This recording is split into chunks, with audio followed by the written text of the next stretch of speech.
Hey everybody, my name's Megan, and I no longer have a broken leg. This video was requested for me to do, and I've actually already filmed it once whenever my leg was still broken. Technically, I wasn't allowed to walk without crutches or my boots, so I guess it was technically still broken, but you could hear my bathroom fan the whole time, and I couldn't listen to it, so I wasn't going to make anybody else listen to it.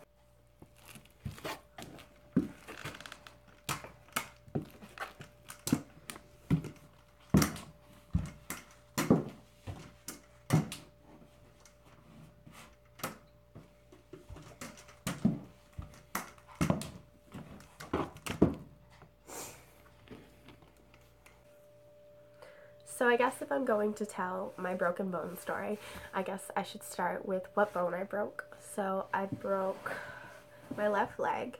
I broke right here. I broke the fibula. I actually had a spiral fracture to the fibula and a torn ligament in my left ankle. And you're probably wondering how I did that. I was actually roller skating on a half pipe, and I didn't fall. And I wasn't doing anything cool, as much as I wish I was. I was slowly learning how to ride the half pipe, and my wheel got stuck slightly behind me in the little crack on the ramp, and I twisted, and I thought I was gonna throw up, and I broke my leg.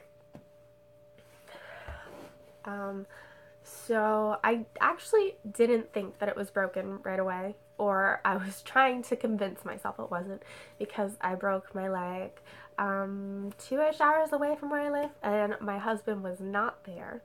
So I waited about an hour and a half, and thinking the pain was gonna go away, but it didn't.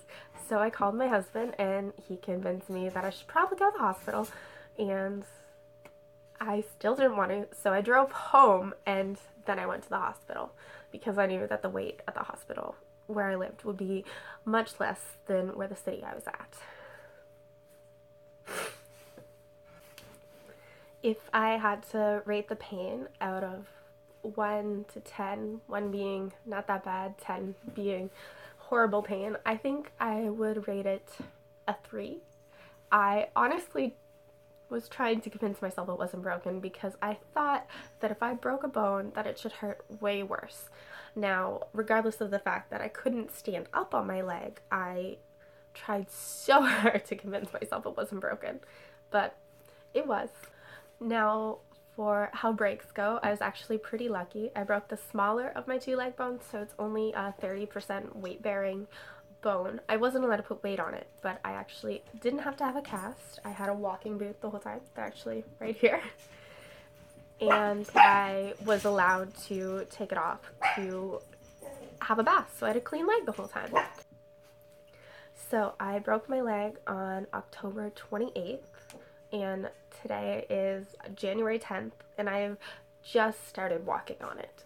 And the doctor actually hasn't given me the okay, but I started weight bearing and it feels okay walking on it, so I'm going with it. I have a doctor's appointment next week, and I'm assuming that he'll tell me what I'm already doing is okay, hopefully.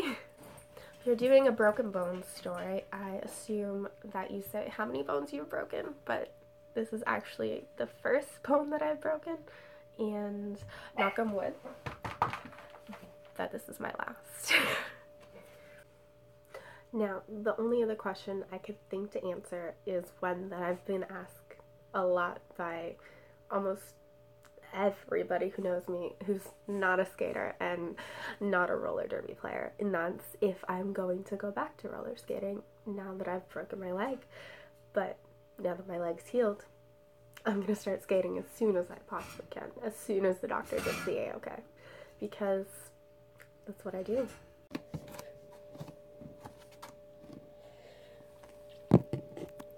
I can't stop laughing at the difference in leg definition, and I didn't even have a cast, just the walking air cast.